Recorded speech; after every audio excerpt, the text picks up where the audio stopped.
ကဘာပြက်ကကြီးမဆက်ရောက်ခင်လေးမှာပဲကျမဟာရိတ်ခါအပြည့်စုံတဲ့ဘန်ကာတစ်ခုတည်းပုံနေခဲ့တယ်အပြင်မှာတော့မိုးတွေတဲထန်စွာရွာနေပြီးဇွန်ဘီတွေကလည်းတောင်းကျနေကြတာပေါ့ဒါပေမဲ့ကျမကတော့ဘန်ကာထဲမှာအေးအေးလူလူအိပ်ပျော်နေခဲ့တယ်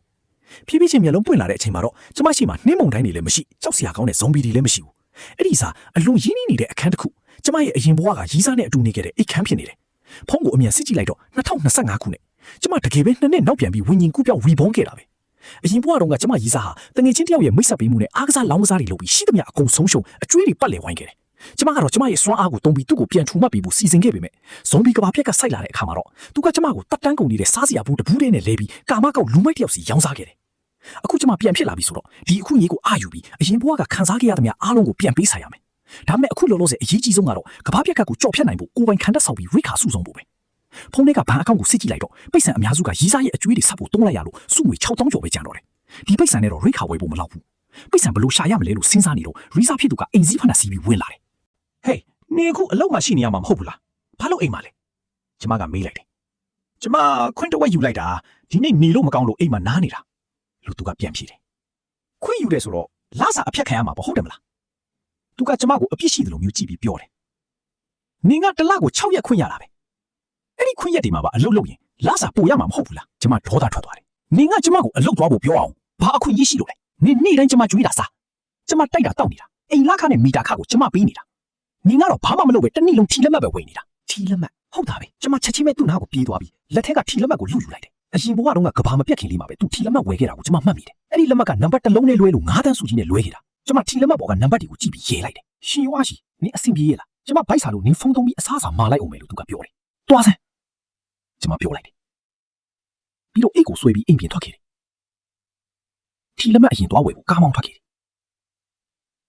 ်မိပွိုင်းမိနေတော့မှကုမ္ပဏီစီကိုနှုတ်ခွက်စာပါပို့လိုက်တယ်ဘာစကားမှမပြောဘဲပျောက်သွားရင်တန်တရားဖြစ်စရာတွေဖြစ်လာနိုင်လို့လေလုံခြုံအောင်လို့ master ပြီးထီဆိုင်ကိုအမြန်မောင်းသွားခဲ့တယ်နံပါတ်တွေကိုရွတ်ပြပြီးထီလက်မှတ်ယူကလှည့်ထွက်ခဲ့တယ်အခုတော့ကျမမှာပတ်စံရှိပြီဒါပေမဲ့တင့်တော်တဲ့ခံတက်ကိုဘလို့ရှာရမလဲ9တန်းကရိတ်ခါစုဆောင်ဖို့လောက်ပေမဲ့ခံတက်စောက်ဖို့ကြတော့မလောက်ဘူးချင်းငွေရှောက်ဖို့ကြတော့လေအချိန်တိုအတွင်းမှာတားနဲ့ချီရဖို့မလွယ်ဘူးကဘာပြတ်ဖို့ကတလပဲလိုတော့တာ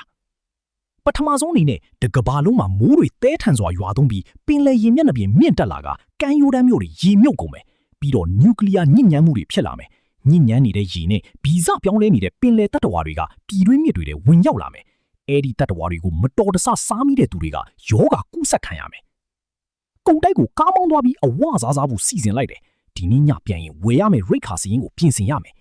မြေရောက်ကားပါကင်မှာကားရက်ပြီးတော့ကျေဝန်းလာတဲ့ပါကင်ကြီးကိုကြည့်ရင်ရုတ်တရက်အကြံတစ်ခုရလာတယ်ကျမရဲ့ပုံးခူရာကိုဘယ်မှာလုရမလဲဆိုတာသိပြီအရင်ဘဝတုန်းကကဘာပြတ်တဲ့အချိန်မှာကျမနဲ့ရီးစားဟာမြို့ပြင်ကတောင်ပေါ်မှာရှိတဲ့အထီးကျန်စွန့်ပစ်ဗီလာအင်ကြီးတစ်ခုမှာတွားပုံခဲ့ကြတယ်အဲ့ဒီနေရာကမြေပြင်မြင့်လို့ရေမမြုပ်ဘူးလေအဲ့ဒီမှာနေတော့လူပေါင်း156ယောက်လောက်လာပုံခဲ့ကြတယ်လူမိုက်ခေါင်းဆောင်ကအကောင်းဆုံးအိတ်ခမ်းကိုယူထားပြီးကျန်တဲ့155ယောက်ကတော့တခြားအခန်းတွေမှာပြည့်ကျက်နေအောင်နေခဲ့ရတယ်အဲ့ဒီမှာနေတာခွဲနဲ့ကြော်ကြတော့တယောက်ကပထမထပ်အဲခန်းနေရမှာအရန်ဝတ်ထားတဲ့တော့ပေါက်တစ်ခုကိုတွေ့ခဲ့တယ်။ရက်အတော်ကြာရှာပြီးတော့ဒုတိယထပ်အဓိကအိတ်ခန်းထဲမှာတော့တစ်ခုတွေ့ခဲ့တယ်။အဲ့ဒီတော့ကပထမထပ်နေရန်ကတော့ပေါက်နဲ့ကွက်တိပဲ။တော့ကိုလှည့်လိုက်တဲ့အခါနေရန်မှာတကားတစ်ခုရုတ်တရက်ပွင့်လာပြီးအထဲမှာတီးတန့်ကျယ်ဝန်းတဲ့နေရာတစ်ခုရှိနေတယ်။အရင်ဘဝကမှတ်ညံနေရကျမတို့ပုံခဲ့တဲ့စွန့်ပစ်ဗီလာအိမ်မှာလျှို့ဝှက်အခန်းတစ်ခုရှိတယ်။အဲ့ဒီဗီလာကိုတောင်ကိုထွင်းပြီးစောက်ထားတာမို့လို့လျှို့ဝှက်အခန်းကတောင်ထဲမှာလုံးဝမြုပ်နေတ